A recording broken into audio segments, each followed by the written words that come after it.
Hello, hello, hello, everybody. Hello, Hi. welcome to the Positive Principal. Hi, Polly. Hi. I was off. I was off in a different land, and now Well, I have landed back on Earth. were you in Cyberland? I was. That's horrible. Great to see your shining face. So, how is it in New York today? It's warm. It's like 55 degrees. It's so great. And it's going to be in the 60s. Hello, Chris. Hello, Mel. Good to see you. It's going to be in the 60s. And I haven't told you this, but I have started trying to start running again. So I'm not going to be able to long. Thinking What? this morning, I was thinking about when you used to run. That's so funny. That Yeah. is the funniest thing. I was actually brushing my teeth and I was thinking about when you used to run. That is the funniest thing. It's so hilarious. Yeah, well, you were picking it up. You were picking it up. So I've gone a couple times and it's been freezing cold and it's rough. But sorry, I keep looking at the cats because I'll tell you the cat story. But yeah, so it's nice to have nicer weather because I can actually go run. I'm not going to do long distance like I used to, but just to get more than walking to run, So it's nice. That's a good thing. Very cool. How's it in Arizona? It's good. I mean, it was. They said it might rain at 8. It did not rain, but it's beautiful. It just is. It's so beautiful. I mean, it's going to be hot. It's almost summer here, but like cooking dinner in the evening, the light is so nice, and it just feels like summer. It just has just like a really sweet, almost nostalgic feel in the evenings, like when I cook, because it feels like summer. It's so nice. It's so nice. Oh, I love it. I know. I'm looking forward to it, especially because we all missed spring last year, especially in New York, because we all had to stay inside so much. So it's really great, really great. Let's look at our comments over there on YouTube. Craig says, "Oh my God, Max with hair like that." I don't know what hair. Oh, probably in the video when I had my long hair, probably. Right. Hey, I have a question. Is that Silvana Perez? Is that Silvana from Arizona?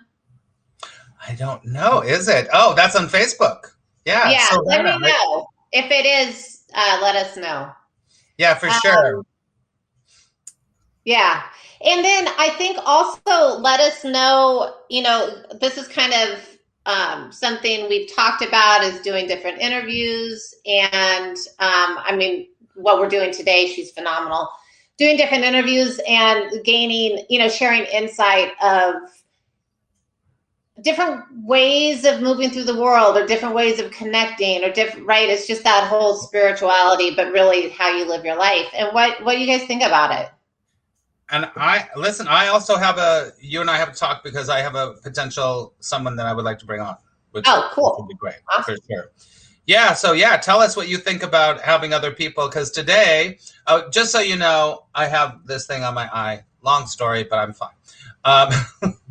We got too much to get through today. But tell us, right, Polly? That's true. Tell us if you want more interviews because we love doing interviews. Yeah. Mm-hmm, for sure. So, but Polly, I think we should, because this interview is pretty long, I think we should get right into it. We're going to play the interview for you. So, Polly, tell us a little bit about Dr. Linda Howe and how you were attracted to her and everything before we play the interview. Absolutely. Hey, okay. I just want to say hi to Haley's here and Savannah, who's in Guatemala. Thank you guys for joining. Okay, so funny enough, the way that I saw Linda Howe first was like some post on Instagram or something, and she had this very cute picture of her dog.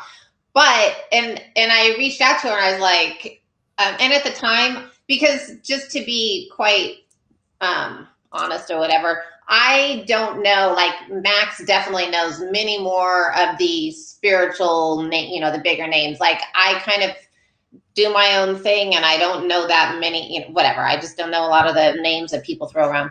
And so I saw that she had this cute dog and she posted something that I was like, yeah, I get that. And I actually reached out to her and I said, oh, let's do something together sometime. And she's like, sure. So that was months ago. And then since then, life happens. And that was when Max and I were just doing the podcast.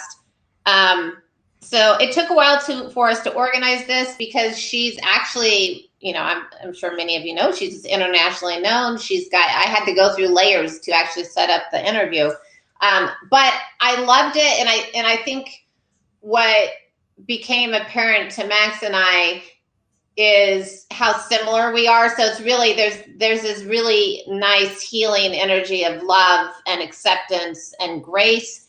And there's many ways of connecting with it. So we can call it Akashic Records. We can call it, I'll even say mediumship. We can call it psychic readings. We can call it whatever. But it's really connecting to that really beautiful, graceful, healing energy and sharing what the divine is showing you, right? Mm-hmm. So the divine is sharing with you images or messages, and it's the ability to tap into that and share with others or feel it for yourself.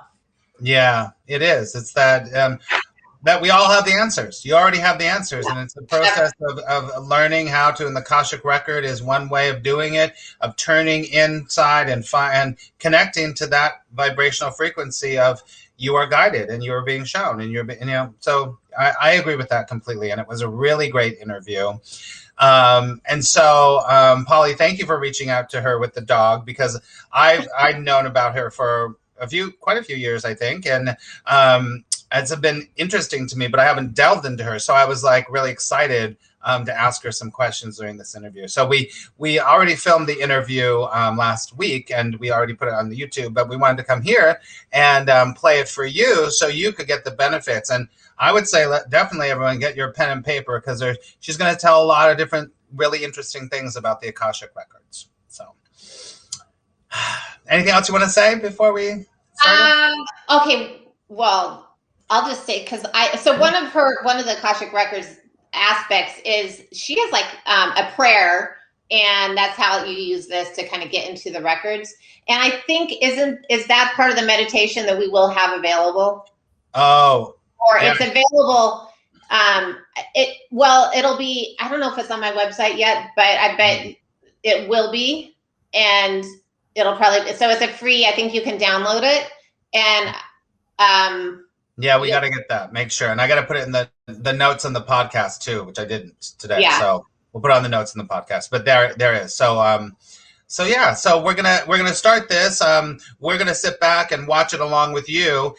So just know that when you're watching this, everybody, we're not live. We're just talking amongst ourselves. It's a recording. But Polly and I will be back here and kind of check in with all of you. So sit back and watch.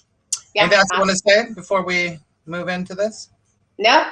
But you guys could, if you ask questions, we can respond, right, Max? Yes, for sure. Yeah. For sure. Okay, everybody. Let me pull this up.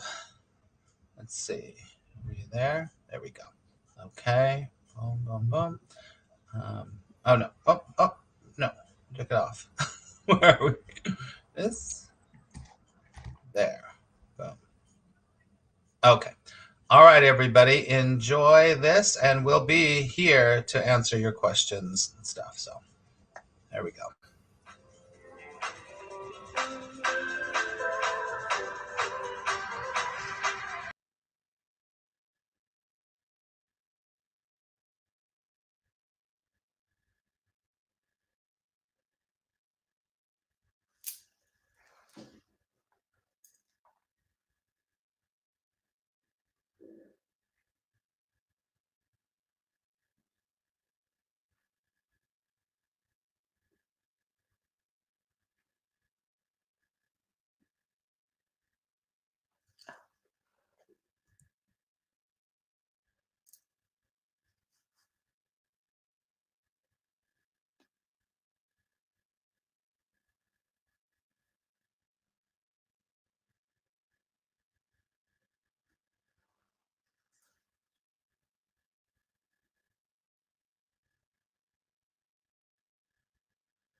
Oh. Audio stopped. The audio stopped. Hold on. Let me. I wonder if I. Hold on, everybody. Hold on, everybody. Stay live. Well, no, I think that maybe my mic has to stay on. So let me. Oh, okay, everyone. Thank you for letting me know. Can you hear me now? No, it's okay. Can you hear me now? Let me know if you can hear me now. Yes. And then I'm gonna No, I need the people that are watching to know. Okay, so let me just rewind this and play it a little bit, and then I'll know I have to keep my sound on. So, okay. Let me know if you can hear this once it starts, everybody.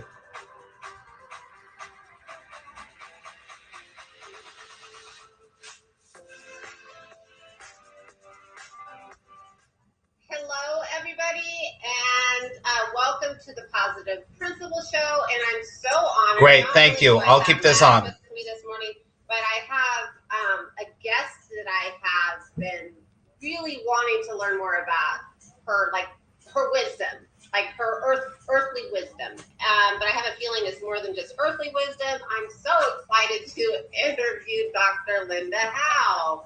Linda, how are you? Oh, I'm wonderful, and I'm really happy to be with you two today, and with everybody, actually.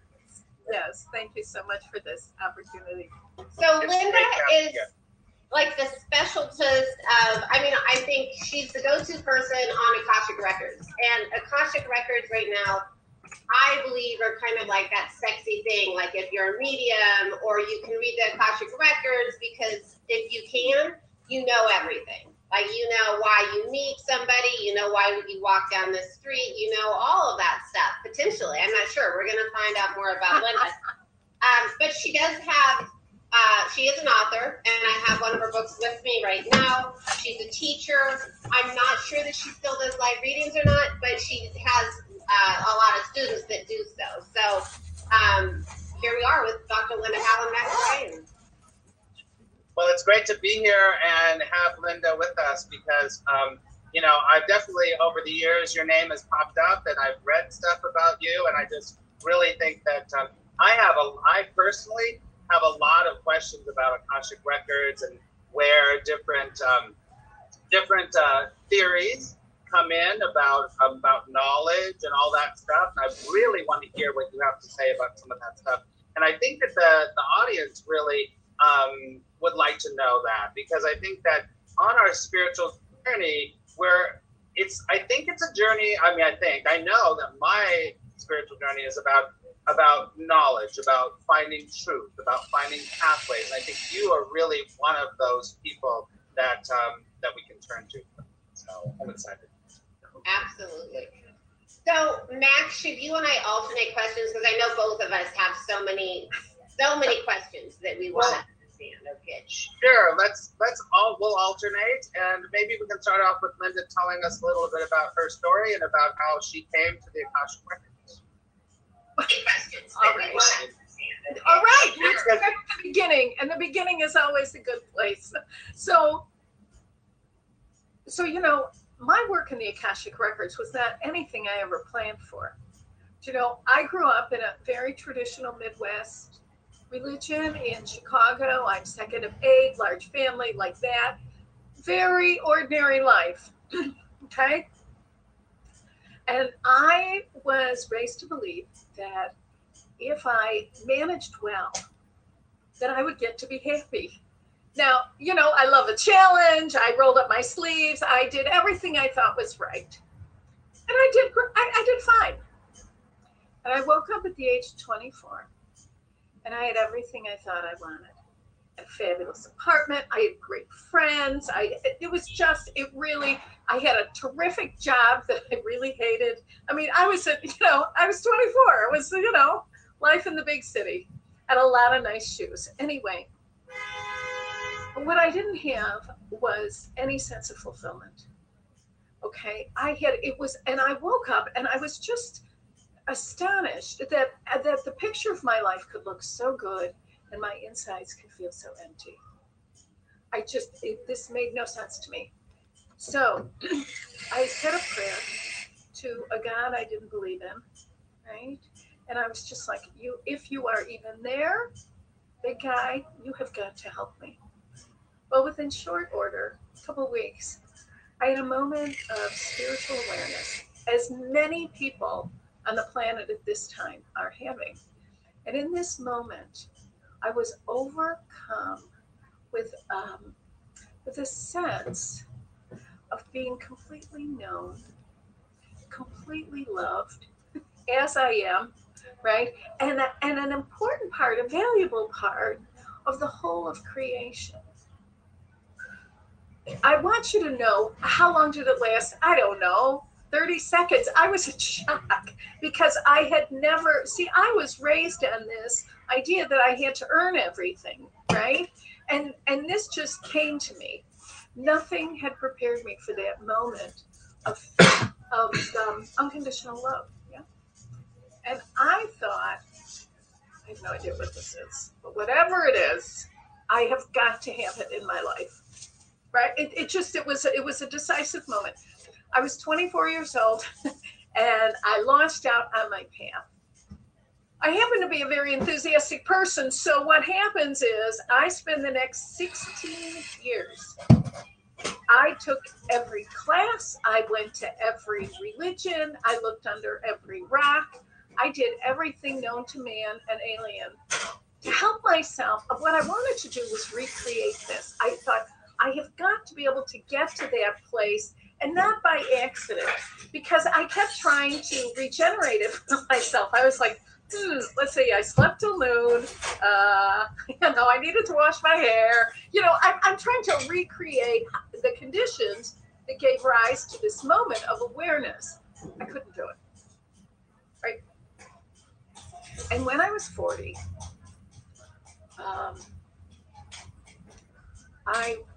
I heard this. I heard about this class, Akashic records. Now, I didn't even know what the word meant. Right? It just went through me like. I thought, well, whatever this is, I'm in. I have to go check it out. So I did, and I went to this class, and it was fascinating to me because it wasn't like at the personality level. These weren't my people. Do you understand? Like, they were very esoteric, a little weird. They were not warm or friendly. They were nice. Don't get me wrong. I just wasn't going to have lunch with any of them. Okay? I get it. They weren't a match. This was not a match. And then the teacher taught us how to open our records. So I followed the instructions, and I had a moment that was the closest. Wasn't exactly the same. I'll give it a 99%er on that experience I had when I was 24. And I felt, that's it. And my thought at the time was, I have no idea what this is. I don't even know what these people are talking about. But I'm going to follow it until it kind of like dries up. Because I had that experience, right? I had that experience with tarot cards and different kinds of different practices along the way. And I thought, well, this has an expiration date. I'll see what it is. That was almost, what was it? That was, let's see, it was 1994. And so that's a long time ago, right? I never expected it to keep going. So I'll tell you what. So I followed the instructions. I worked in this way, and it has been certainly life-changing for me, right? And for many other people around the world. It is not what I expected. When I first came in, it was so funny. I'm in my records, and I'm like, well, what is this, right? What am I doing? What is this? And what I get is, this is an infinite spiritual resource. I thought, oh yeah, I get that. I had no idea. I'm mortified by my own arrogance because I didn't know what infinite meant. And what I've come to understand in my experience is, like, I'll be working in my records. I learn stuff. I love it. It's so enriching. It's so wonderful. And I get to a certain point and I think, well, I'm coming to the end of the road. And then it's almost like there's a tilt and there's a whole new vista ahead of me, right? And it's what there's no way, this was not in my conscious mind, right, that I would do this. Where I'm from, people don't even say the word Akasha. it's like, oh my God, what is that? What is that? Anyway, so it turns out Akasha is a Sanskrit word. And what it means is primary substance, that from which all things are formed. So what we're dealing with is the real raw essence of life. Okay? And the Akashic record is a vibrational archive of every soul and its journey as human. Now that's that's loaded to me because it defies it. Well, it's a very apt description, but it defies so many of my old ideas, which I've had to let go of one at a time. Some I've had to let go of, some have been ripped out of my hands, but that's another story. But the thing about it is that it's a vibrational archive. It's vibrational, so it's invisible. We never see it. So when people say, I saw the golden book, I'm like, how come you get to see the golden book? I've never seen a golden book. Okay? I don't know. It's vibrational. We cannot see it with the human eye or even with the strong eye. There is nothing to see. Okay, let's start. Archive. What's an archive? An archive is a collection. Okay? So it's the collection, a vibrational archive of every soul. So it's a collection of all souls as human, yeah? Which means everybody's in it. That's what makes up the record. It's everyone. So even people we like, people we don't like, people we're afraid of, people we think are jerks, people that we love and adore, everybody's in. And everyone has a rightful place in the record. So if somebody says, like people have said, they call me, they're like, oh, somebody said I've been erased from the records. That is an energetic impossibility. No one, that's impossible. And we have to, because it's a new area of awareness for secular people like us, we have a lot to learn, we have a lot to unlearn, right? And it's a vibrational archive of every soul and its journey as human. So what that means is we're only talking, like it's not enough, right? It's enough, trust me, about our lifetimes as human. Now, there are people who say, I want to know what other planet I'm from. Well, I don't know about that. The record doesn't address that. It doesn't say you were on another planet or you weren't. It just is like, that's not the region, right? And then there are other people who say, my reader told me I was a bunny in my past life. I'm like, well, worse things have happened.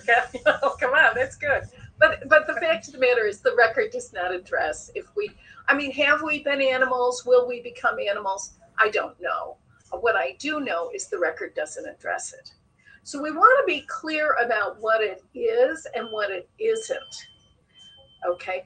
See, prior to it was the late 80s, early 90s, prior to that time, the record had been the exclusive realm of mystics and scholars and sainted ones. Certainly not people who drop the F-bomb or, eat Cheetos, right? And there was a dramatic shift in the record in that it became available for the first time in human history. The record became open to secular people like us. This is very, very exciting. However, what was missing was appropriate training. It would be like we all got new cars, but none of us know how to drive them, right? So we have to learn how to drive. Once we learn how, we know how, and we can pass it on. I don't know about you guys, but I know my parents certainly had never heard of the Akashic record, and they certainly had no way of knowing how to engage in this dimension with any productive, positive results. And yet my son says things to me like, why do you make such a big deal out of that? Everybody knows all this stuff. This is all the most, it's the funniest thing. He goes, everybody knows that there's light at the center of everyone. What's the big deal? I'm like, how do you know that? They come in, right? So we are this bridge generation, and we deserve good education. And that's really part of my commitment in my work is, I have a commitment to make the Akashic record available to anyone who wants it. Okay? That's really my commitment. And then the next part is to provide outstanding training to people who are seeking this. Because what's frightening to me is when when people call me with these questions and I get the emails and it's like, oh my God, what are they thinking? This is not what this is at all. And so anyway, so that's where my work is. My first book came out, that book, the orange book, right? How to Read the Akashic Records. That came out in 2009. Now, when that book was first released, it was the only book that explained the character and composition of the Akashic record for personal use. I am not a scientist, clearly. Anyway, but so it was the first resource, the first instructional manual, for how to how to access the record consciously, responsibly, deliberately. Okay. And some of the foundation materials, energy healing in the records, clearing unwanted ancestral patterns, and reconciling past lives, right? All of that is in there. But when that book came out, ooh, doggy. I got like people sending me notes. How dare you? The Akashic record, you're not supposed to do that. And there was nothing else. Like if you went to Amazon, there was nothing on the records. There was nothing. Okay. Now you Google Akashic record. Everybody and their mother. Polly, you said it so well. People are saying, "Oh, this is the Akashic record." I'm like, I don't know about that, boys and girls. It's the whatever it is, it's the fashion. Yeah, it's the trend right now. It doesn't mean people know what they're doing, and it doesn't, it just means it's whatever it is. I don't know. I saw somebody was having an Akashic record party, and I thought, what in the name of the gods is that? Anyway, so that's kind of, and then since then, so the first book, right, How to Read the Records, the second book, Healing Through the Akashic Records, about personal healing, the third book, right, Discover Your Soul's Path, about our relationship with the world, as seen through the records, the possibilities, right, like that. And then I just released my fourth book, which is Inspired Manifesting, right? Elevate your energy, ignite your dreams through the Akashic records. So many questions. I have so many very questions. exciting. Well, that's all right, because Max, I've got all the answers. I hope You do. I know. I hope that answers your question. But okay, please. And you can interrupt me because I could just. No, it's good. This is good. I've got so many questions. Paula, do you have something? I do.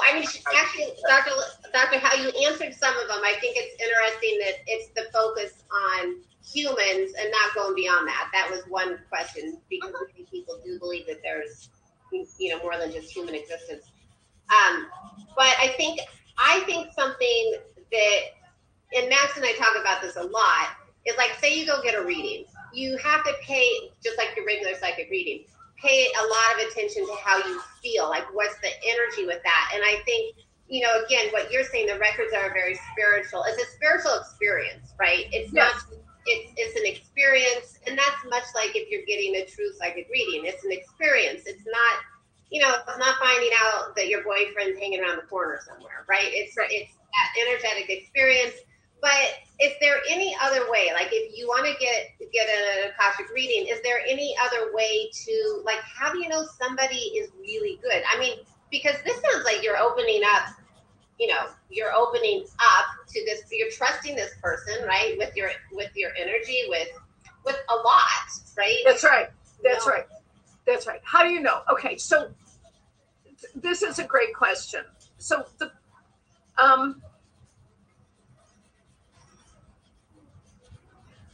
I always recommend when people are going for a reading, take your common sense with you. Don't leave your common sense at the door. I mean, that is like nutty nutto. Okay, it is in the culture, we're so used to being at the mercy of, of, of external spiritual authorities, whether it's a psychic reader, an Akashic record reader, a priest, a minister, a whatever, the guru, right? Somebody outside of us knows us better than we know ourselves. That is hogwash, okay? So the first thing we want to do, I mean, like,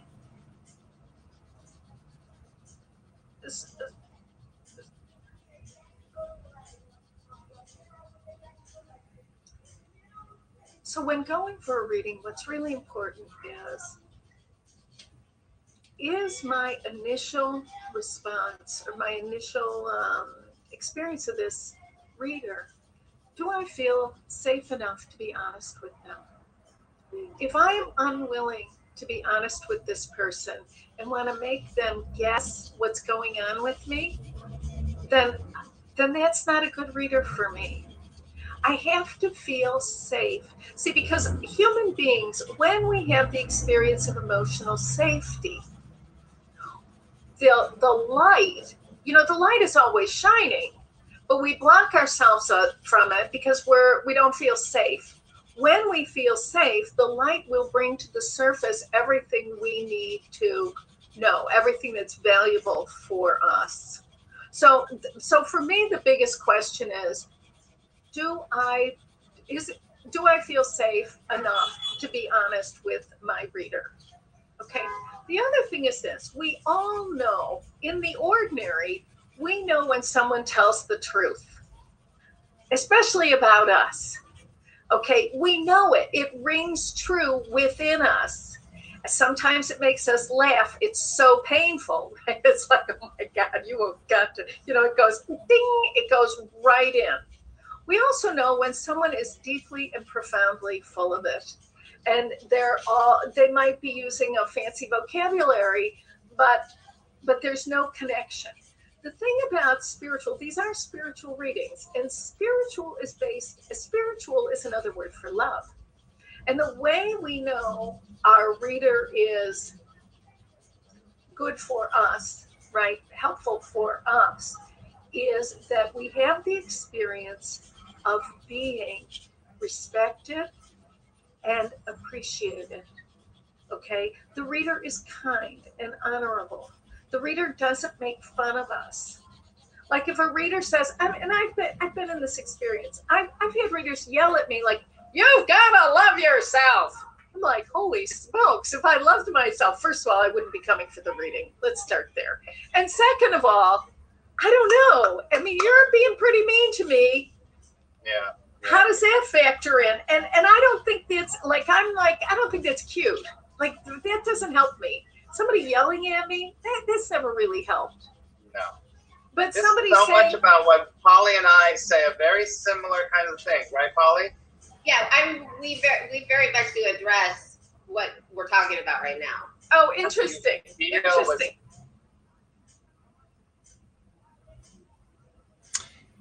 You don't have sound? Why? I'm going to try doing something. Hold on a second. Hold on, everybody. Hold on. I'm going to try to do something else. Hold on, everybody. I might change this. I'll get right back in, but hold on a second. Oh boy.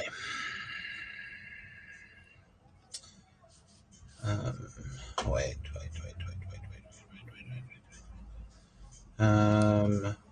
Hold on, everyone. Sorry. I'm gonna start doing something. Hold on a second. Go up in a Hold on. 23. I'm gonna share on YouTube something a second because I think that that's probably the better way to do this. So hold on.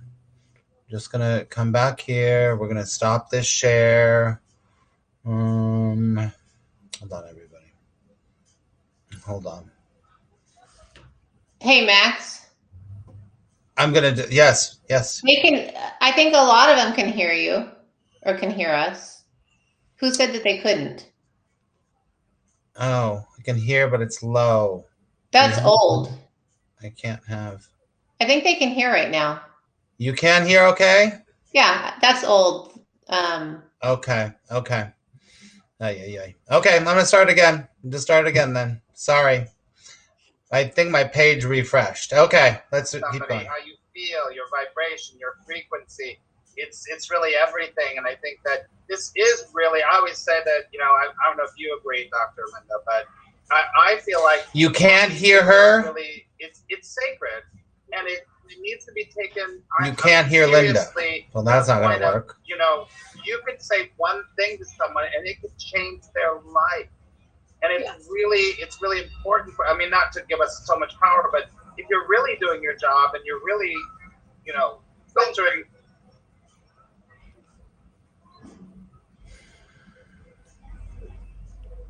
Hold on. If you can't hear her,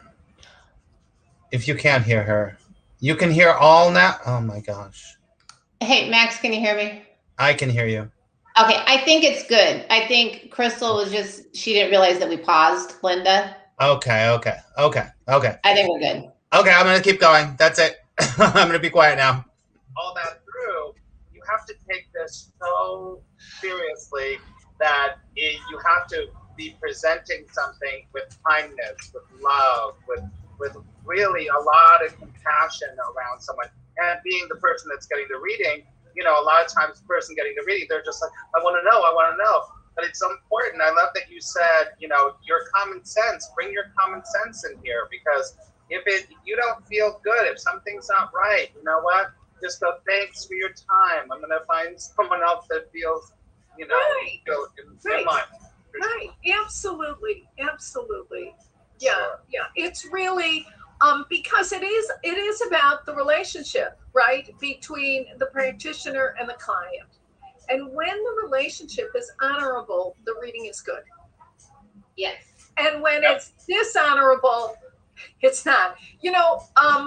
Early on, I one of the things I learned is that, with this resource, with access to the record, that I could help a lot of people. I thought, well, that's nice. Then, do you know what else I got? I could hurt just as many. The carelessness and thoughtlessness, right? So it's always the question, do I want to be helpful?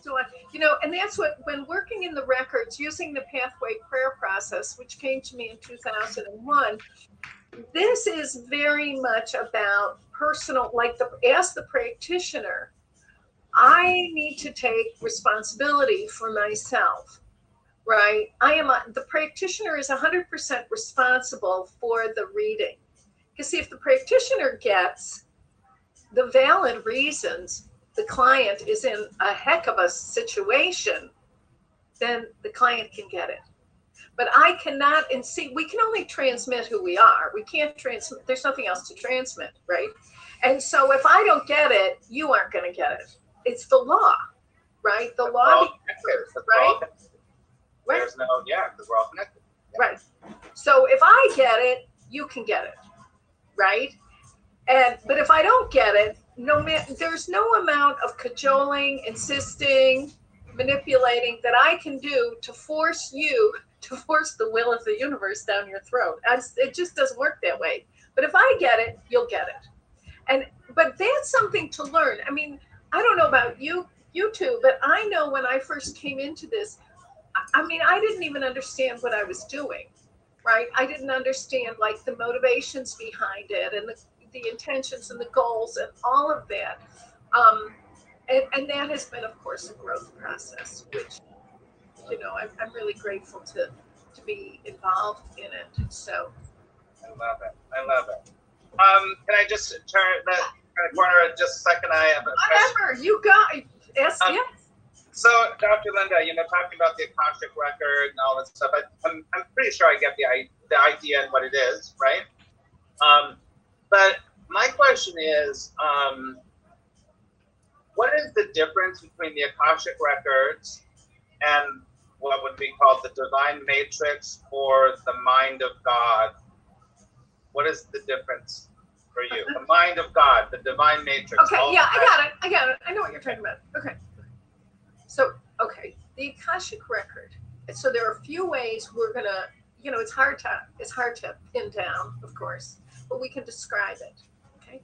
So one of the ways we describe it is the intersecting zone of the heavens and the earth through an individual. Okay, that's an individual's records. It is that zone, yeah, in the interior of every being where the heavens and the earth connect as they do. So that's one way we want to consider that. Then we want to look again, there's like the universal mind, the divine mind. Is it wonderful? Oh my God, yes. But here's the thing. The Akashic record is the convergence of the universal mind, the universal heart, and the universal will. It's dimensionally spherical. Okay, it is composed of those three are your dominant elements of the record, right? So it's not just the mind, okay, which on its own, the universal mind is like unbelievable. It's fabulous. The universal will, also tremendous. The universal heart, need I say anything? When we put these three together, like in an overlay, and we carve out the place where the three converge, that is the record. Okay. Now, it is a realm of light. Okay, so it's not a deity. We don't have to pray to it. Thank goodness. We can't, we don't beg it. We don't implore it. I teach people around the world, and it's interesting. In some cultures, they'll say, well, I was praying to my record. I'm like, why? This is a body of light. That makes no sense. Right. So anyway, but that's it. But do you see? So we're sorting out at this point in history, we're teasing out the old ideas of a spiritual resource, and we're moving into very Aquarian understandings. Okay, so universal heart, mind, here's this other thing.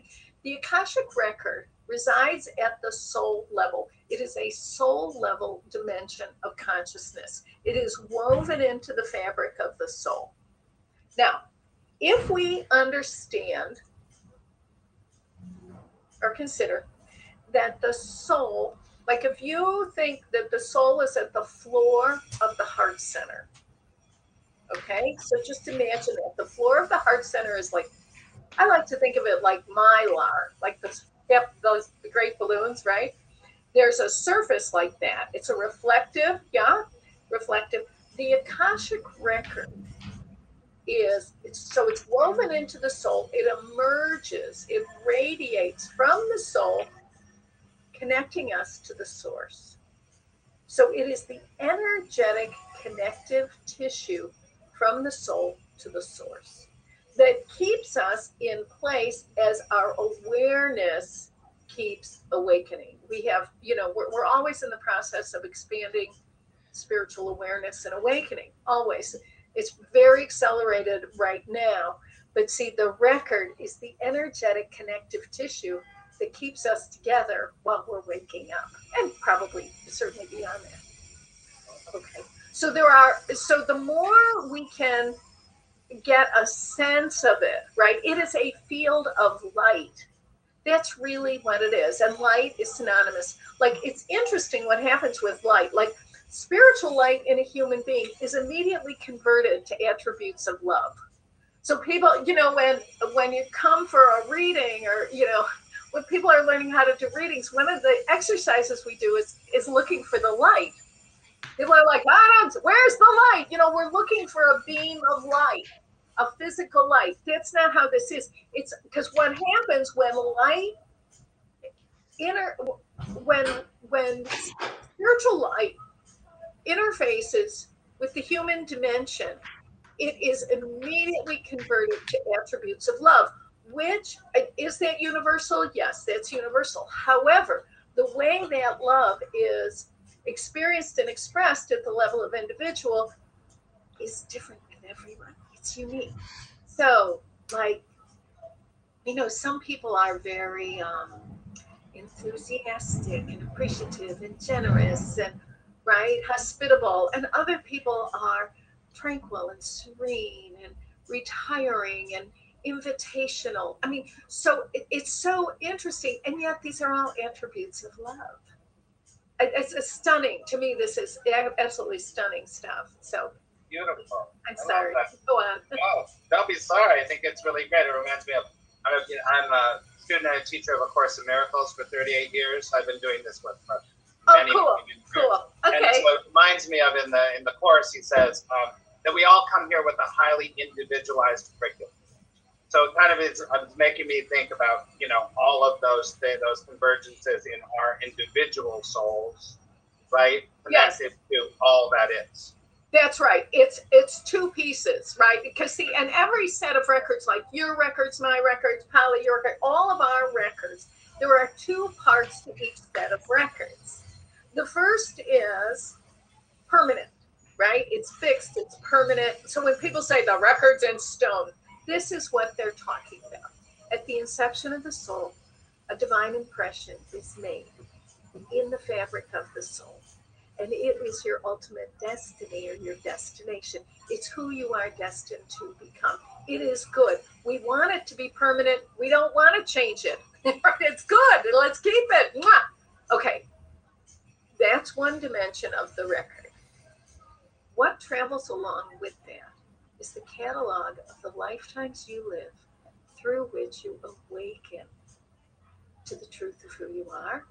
You awaken, you experience, you express for yourself, for others, and all of creation. From an Akashic standpoint, the purpose of reincarnation is to grow into unconditional love for the self, others, and all of creation. The unconditional love is already there, whether we like it or not, right? It's true, though. It's there. The question is, how, and as when we're not in human form, this stuff's easy.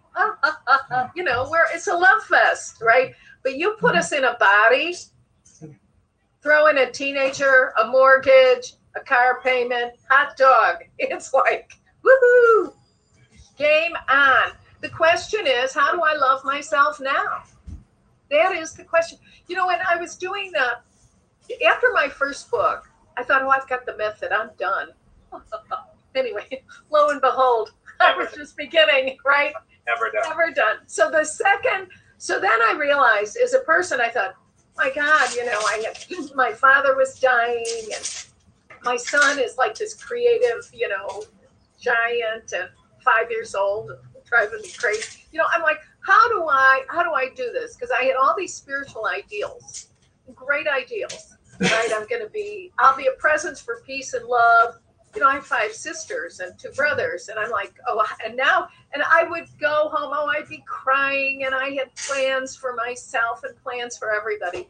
But the thing was, what kept happening was, I kept falling short of my own ideals. And then I would berate myself. And then, it was just, and then it would just snowball into complete self-absorption and paralysis and uselessness, which really didn't no one any good. So I would go into my records. Do you know what was the craziest thing? Because I did it again. I yelled at this one. I did that. I didn't do this. I'm like recounting all the errors of my ways. And the record, I have to no matter what I would bring in, okay, it's okay, Lynn. We know it's not perfect. You want to do that. And right now, this is hard. and blah, blah. And I thought, something is terribly wrong. Because this is a spiritual resource, and it's nothing but kind and warm and accepting. Something, I'm from the school where you pull yourself up by the bootstraps and you keep your, whatever. Suffering, work, suffer, right? Work harder, harder. And I mean, it just was, anyway. So about 6 months into this, it occurs to me that maybe there's an idea here. And it was at this point my whole relationship with my own record shifted. And I began to understand that there is a spiritual practice of unconditional self-love. And I was being trained in it. And it has changed, and it is the foundation then of all my work, right? Because everything I do, everything I do, then I write a book about it, right? I know some people are like, oh, I sit down, I channel a book. I don't channel a book. I get a little piece, I work with it, I work with my students. Then when I'm pretty sure, then I write it down. Anyway, it's everybody's process is different, but that's how it goes. So what else? Okay, I have a question for you. I mean, and Max and I talk about this a lot. The deeper, looking for the deeper answers or looking for the deeper meaning in life. So if somebody wants to get an Akashic record, is it like, what can they expect? Are they going to find out their life purpose? Are they going to find out why people are in their life? I mean, are they going to really get these life-changing answers? Is that why people go? Depends on their questions. So you can go in and fire away any question, like. Okay, no. This is really good. I'm so glad you're bringing this up. Here's the thing. The record responds. The record is the past, present, and future of all possibilities. It's not absolutes, okay? Yeah. So let's get that out there, okay? Now, it is not your best predictive tool because it's about who we are becoming, not what we're wearing as it's happening. Yeah? Okay. Now, I just lost your question.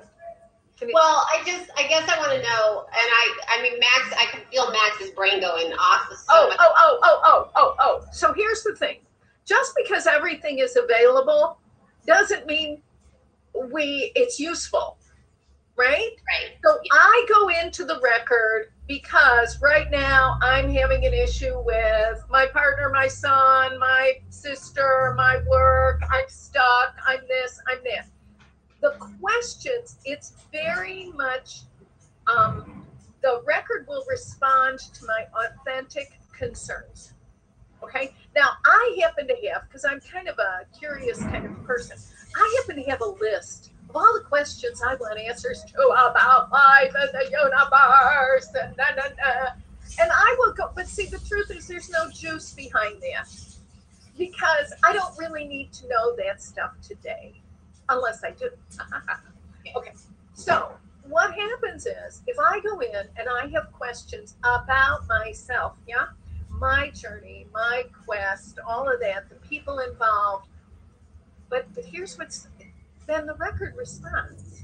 Okay, so there are things that just have no influence on me at this point in life. Are they interesting? Yes, life is interesting. People are interesting. Do I need to know everything? No. So it's what is going to help me take my next step. Where can we shine the light on now? The other thing I have found, much to my chagrin, is that if I go in and ask about a relationship problem, could be anything, any relationship, they all involve people, okay? And in my relationships, I am one of those people. And so I'll go in and I'll say, what's the problem in this relationship? And what happens is I always get directed back to myself. What is my part? What am I doing? What are my expectations? What are my assumptions? What's the difference between my expectation and the reality? Why can't I accept this other individual for who they are? What is it in me that is so insistent that they be other than who they are? this is the kind of stuff. The other, right, do you see this? The other thing that's so interesting in the record is when I'm in the record, the assumption, it's an Akashic assumption, yeah, is that every choice I've ever made, this life, past lives, I mean, whatever, every choice I've ever made is then positive at the point of selection. No one ever says, well, listen, I have these 3 different people I could marry. I like the one. I really can't stand that third one. That's the one I'm going to marry. No one ever says that. No one ever says, oh, good. And now I am going to get involved with a drug addict and ruin my life. No one ever in history has said that. Okay? So the thing is, we want to go back to the point of origin. At that point in time, why was this such a good idea? See, the more I can understand my own motivations, my own decisions, right? The positive value, because the law has it that as long as I'm judging something negatively, I can't let it go. It's like glue. I'm stuck. Person, place, or thing. I'm wearing it, right? But the minute I can appreciate the positive value, the positive contribution a person or an event has made to me, okay, and I'm not talking about like, oh, it's bad medicine and it helps. No, I'm saying even if things have gone totally haywire and are awful, what's the value for me? Okay. Sometimes it's that we learn to listen to ourselves. Sometimes, I've talked to so many people, they're like, I knew when I was walking down the aisle, this wasn't going to go well. And I was like, and did you know before then? Well, yes. And why did you marry this person? Well, because we already rented the hall. So, all right. So why didn't you listen to yourself? See, and the records don't say you are a jerk. The records say there must have been a good reason that you went ahead with it, or you wouldn't have done it. People love themselves. Okay? Everyone is always doing what they consider to be the next right action to expand their personal experience of love and safety. Of course.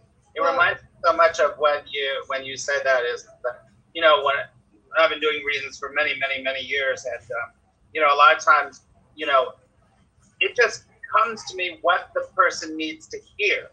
And many times it is not one of their questions at all. They want to know about their finances, but I'm like, you need to understand, and I don't know why.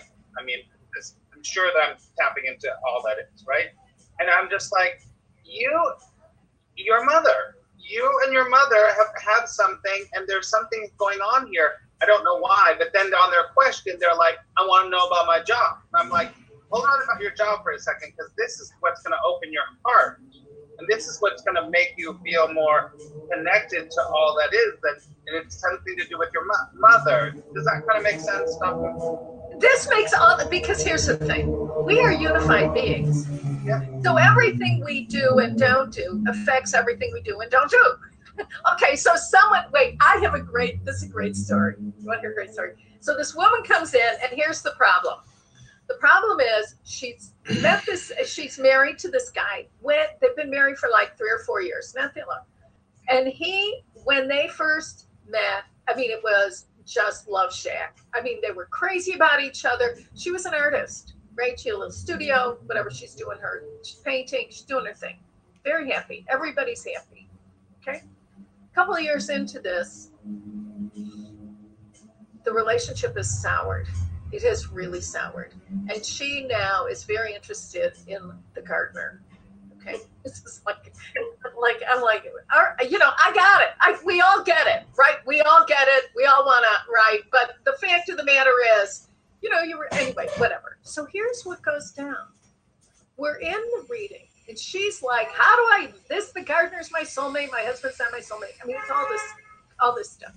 And we're in the reading, and what occurs is I'm getting all this guidance ask her about what she's doing with her art. And I'm like, of course, I'm always, argumentative. I'm like, that's not what she's asking about. I need help with this. Ask her this. So I asked, I said, what are you doing with your art? Well, when we were first married, I was doing my art all the time, but I stopped doing it and whatever, right? So she hasn't done any art for like a year and a half. And the guidance from the records, this is so fabulous, was you want to clear up your relationships, get it on your calendar, even if all you do in the beginning is go sit in your studio and talk to yourself. Doesn't matter. You need to get back in there. So she told me she thought I was completely insane. I was like, yeah, I got it, because she really wanted, she wanted to tie up these relationships when in fact, so it turns out, lo and behold, after a while, about a year and a half later, I hear from her again. She's gone back into the studio. It was driving her crazy to just sit there. She started tinkering around. She's now painting again. As her creative needs were met, her need for the gardener, Mr. Entertainment, was just, it went away. She didn't know what happened. All of a sudden, he was not that exciting anymore. And she was back in love with her husband. Because see, in order for that relationship to work, she needed to be in the fullness of who she was. It's just that it was inconvenient. Okay. And we understand that. we're all over 20. We understand that sometimes being who we are is a little inconvenient. But you know what? If we're not who we are, we have nothing to build our lives on. We have nothing to go on. So anyway, that's how the records work, because the understanding is this is a whole woman. Now, to me as the reader at the time, I didn't get it, right? I got it. I didn't get it, because part of being a reader is, I want to help this woman. I want to give her what she wants. I want to make her happy. But the thing is, it's, is it long-term? Is it short-term? Right. And that's what, to understand when we do this, people who want to be readers have a deep commitment to empowering others and are really sensitive. And we take that into consideration, right? That the people who do this work, really, their intentions are always good. We're all human beings and we're all going to make mistakes. And so how do we accommodate for that? Right. And see, the record is, it's one thing what the reader says, it's another what the client hears. Right. Those are two different trajectories. I mean, it's been my experience. People will say, I used to live in this small town. Small town of 7,000 people. We're talking small. Anyway, and I would go into the grocery and I would see people that I had read, and they would come up to me and say things like, oh, you said blah, blah. I had no recollection of what I said. And I was like, and then it occurred to me, did I really say that? Or that's when I learned about people hear what they need to hear. Anyway, it was fascinating. So. Well, Linda, this has been amazing. And I think both for Max and I think it's really interesting because I think both of us, can say that we probably feel like we dip our toes into that when we do readings because because you do. Yeah, so it's so interesting. I mean, I have actually, I'm so honored with this because I've been so interested in really what the records are because there's so many people that say they read them and I'm like, I don't know. And so, right, because it's really having faith in, like you said, if you say you're doing that, there's a lot of, it's a spiritual experience. There's a lot of, you have to be very honorable, very respectful, it's a, what's the word I'm looking for? It's not like going and buying a pair of shoes. It's sacred. Right? It is sacred. It really is sacred. It really is sacred. And we all know the sacred when we enter into that space. We all know it. It's part of who we are anyway. Yeah. And so it's, and I think it's interesting. There's a familiarity to it and an intimacy and yet a wonder, which always blows my mind. I'm like, how is it that it can be so known, right? So like comfortable and yet so unknown. So it really is. I think in essence, when we step into the record, we are right in the heart of spiritual paradox. And the first spiritual paradox that we encounter is that, at the level of the soul, it is absolutely true that we are infinite, eternal, immortal, unlimited. All of that is true. And at the level of human, we are finite, we are flawed, we are mortal, we are imperfect. And so no wonder we're all upside down, because all of these things are true simultaneously. We should be confused. It's confusing. I always say that the greatest spiritual truth always comes with the paradox. Always. To go high, you have to go deep. That's right. To go to eternal, you have to be in the fight. That's right. Always is that, and writing that is really what it's all about. With spiritual paths, writing that way there is what it's really all about. And hopefully, we can start to, try to get on the surfboard and master that, in our own lives, so that we can go, hey, you can try it yourself. We can kind of guide people in that way. And then we're going to probably have to wrap up, but okay. Just, this has been such a pleasure. I'm just like, I've been writing notes, and you're just such a bright light. So would you say that it's quite possible that people are tapping into the record, and they don't even actually know that that's what they're doing? Okay. This is. I don't mean to open up a whole can of worms. No. And I will do my best to kind of stay in my whatever. Okay. Yes. The short answer is yes. Here's the issue, as I understand it.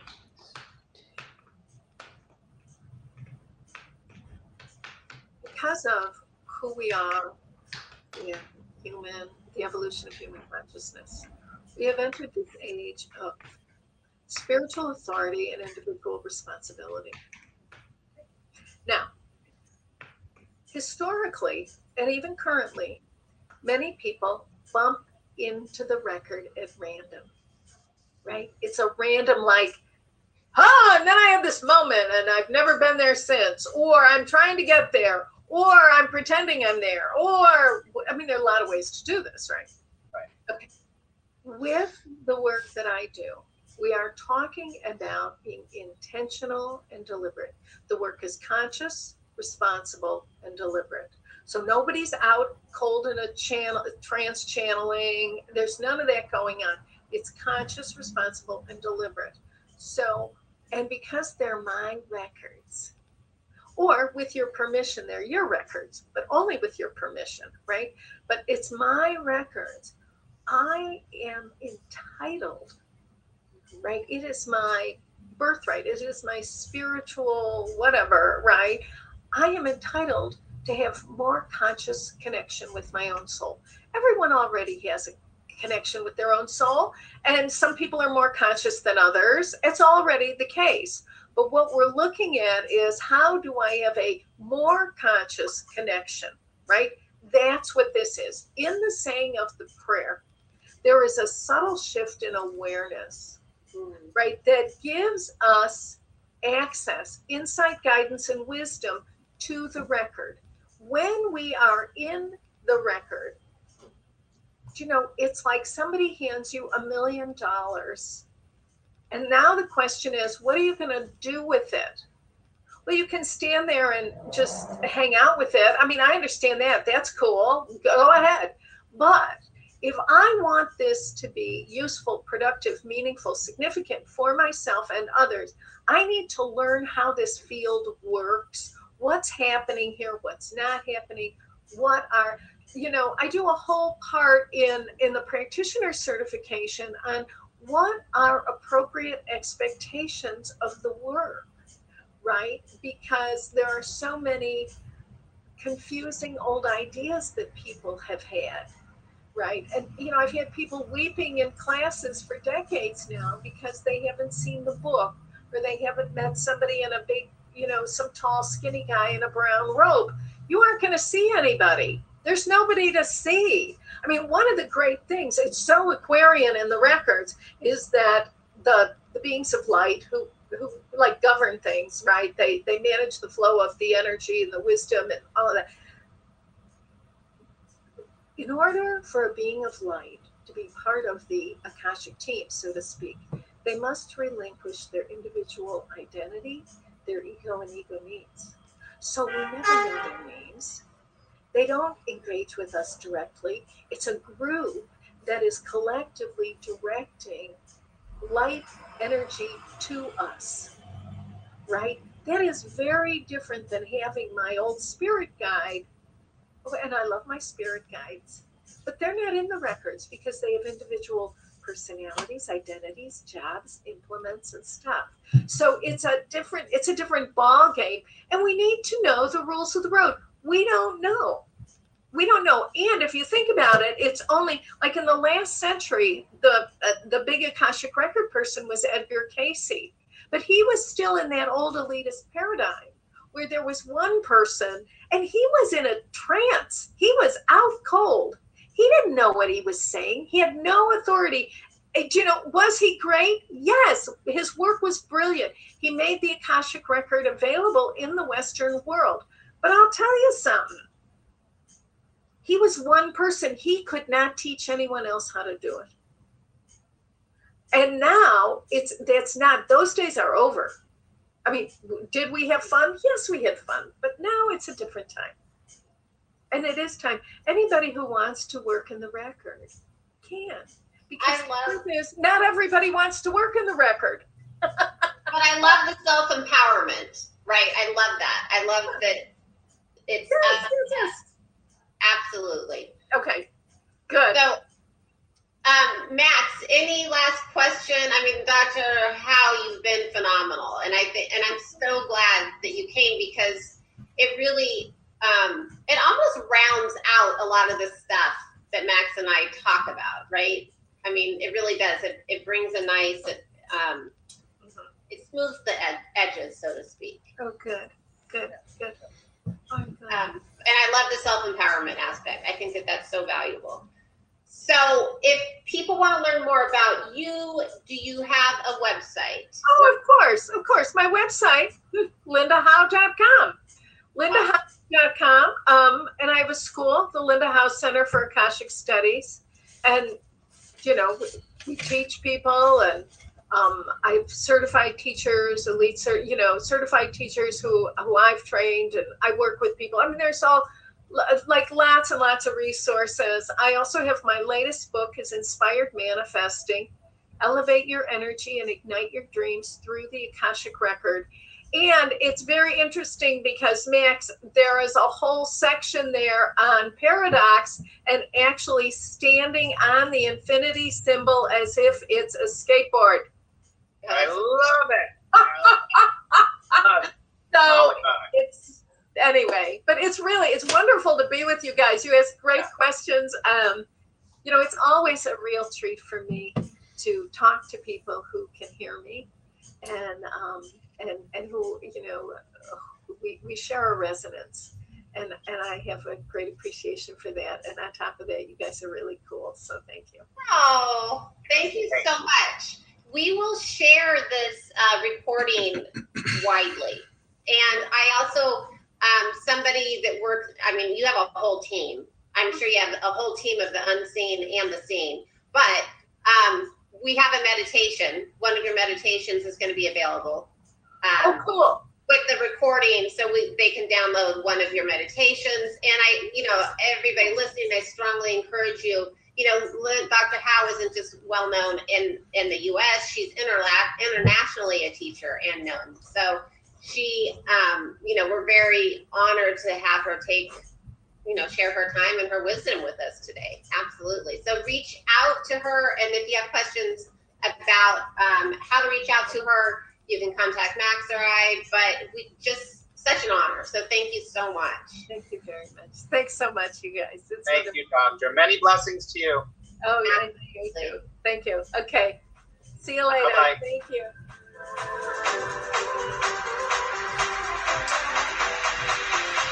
Okie dokie, everybody. All right. So good, right, Polly? It was awesome. This is kind of funny. I had a blanket on me That was a blanket. It looked kind of like it was a sweater or something, but it was really a blanket. It looked like a fashionable shawl. Yeah, well, it wasn't. Because it was It was your my hippy hippy dippy thing. You can't take that out of me. All right.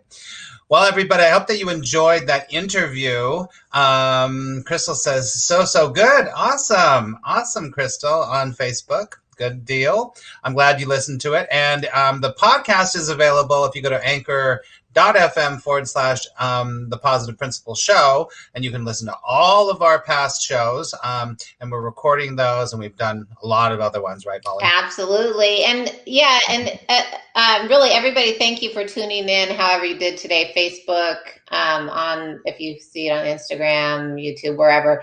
We really appreciate it. And I think that that's really our goal, is to share this vibration, but also to help people find what they're interested in, find their path, find what feels good to them.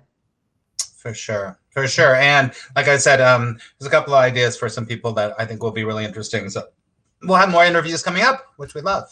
So. Awesome. Thank you so much. Everybody, Thanks, have a great day. Yes, definitely. We'll be back here next Tuesday with another show. And follow everyone here because they're all great. And thank you for all your support here on HAPS and everywhere else. And we'll see you next week. Thanks, everybody. Awesome. Bye. Bye.